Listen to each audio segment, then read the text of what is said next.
పార్లమెంట్లో గందరగోళం నడిచింది. సాధారణంగా ప్రతిపక్ష సభ్యులు ఆందోళన చేస్తూ ఉంటారు. కానీ ఇవాళ రెండు సభల్లోనూ అధికార పక్ష సభ్యులే ఆందోళన స్టార్ట్ చేశారు. కర్ణాటక ఉప ముఖ్యమంత్రి డీకే శివకుమార్ చేసిన వ్యాఖ్యలపై సభలను స్తంభింపజేశారు బీజేపీ ఎంపీలు.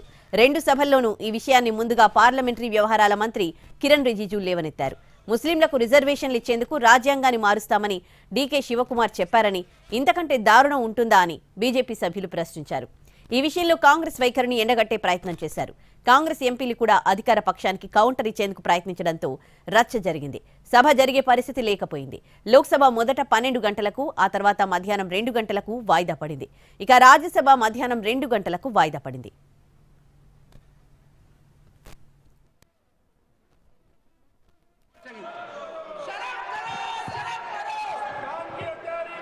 Sir, with your kind permission, on behalf of my colleague Sri Rao Inderjit Singh, I rise to lay on the table of the House the papers mentioned at serial number 1.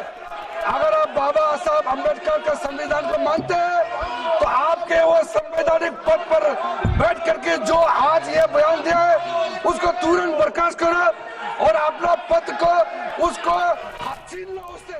పార్లమెంట్లో ఇవాళ గందరగోళం నడిచింది. సాధారణంగా ప్రతిపక్ష సభ్యులు ఆందోళన చేస్తూ ఉంటారు. కానీ ఇవాళ రెండు సభల్లోనూ అధికార పక్ష సభ్యులే ఆందోళన స్టార్ట్ చేశారు. కర్ణాటక ఉప ముఖ్యమంత్రి డీకే శివకుమార్ చేసిన వ్యాఖ్యలపై సభలను స్తంభింపజేశారు బీజేపీ ఎంపీలు. రెండు సభల్లోనూ ఈ విషయాన్ని ముందుగా పార్లమెంటరీ వ్యవహారాల మంత్రి కిరణ్ రిజిజు లేవనెత్తారు. ముస్లింలకు రిజర్వేషన్లు ఇచ్చేందుకు రాజ్యాంగాన్ని మారుస్తామని డీకే శివకుమార్ చెప్పారని, ఇంతకంటే దారుణం ఉంటుందా అని బీజేపీ సభ్యులు ప్రశ్నించారు. ఈ విషయంలో కాంగ్రెస్ వైఖరిని ఎండగట్టే ప్రయత్నం చేశారు. కాంగ్రెస్ ఎంపీలు కూడా అధికార పక్షానికి కౌంటర్ ఇచ్చేందుకు ప్రయత్నించడంతో రచ్చ జరిగింది. సభ జరిగే పరిస్థితి లేకపోయింది. లోక్సభ మొదట 12 గంటలకు, ఆ తర్వాత మధ్యాహ్నం 2 గంటలకు వాయిదా పడింది. ఇక రాజ్యసభ మధ్యాహ్నం 2 గంటలకు వాయిదా పడింది. सदन में अगर पोस्टर लेके आएंगे तो मैं कार्रवाई करूंगा। संसदीय कार्य मंत्री 2 గంటలకు రాజ్యసభలో మళ్లీ ఈ విషయాన్ని ప్రస్తావించారు ప్రతిపక్ష నేత మల్లికార్జున ఖర్గే. రాజ్యాంగాన్ని మారుస్తామని డీకే శివకుమార్ ఎక్కడా చెప్పలేదన్నారు. రాజ్యాంగాన్ని మార్చాలని పదే పదే మాట్లాడేది బీజేపీ నేతలేనని ఆరోపించారు ఖర్గే. ఆర్ఎస్ఎస్ అధినేత మోహన్ భగవత్ గతంలో చేసిన వ్యాఖ్యలను కూడా ప్రస్తావించారు.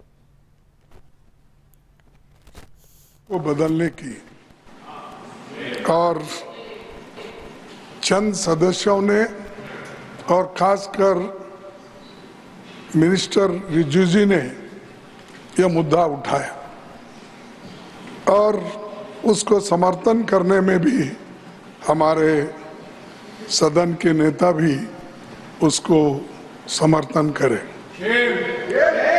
मुझे यही कहना है, ऐसी कोई बात कर्नाटक के मिनिस्टर ने नहीं कहा। संविधान बदलने की बात कोई नहीं कहा, कोई नहीं भी कहेगा हमारे तरफ से। अगर कुछ होगा संविधान बदलने की बात जो बार बार आती है उधर से आती है, उधर से नहीं। उधर से आती है।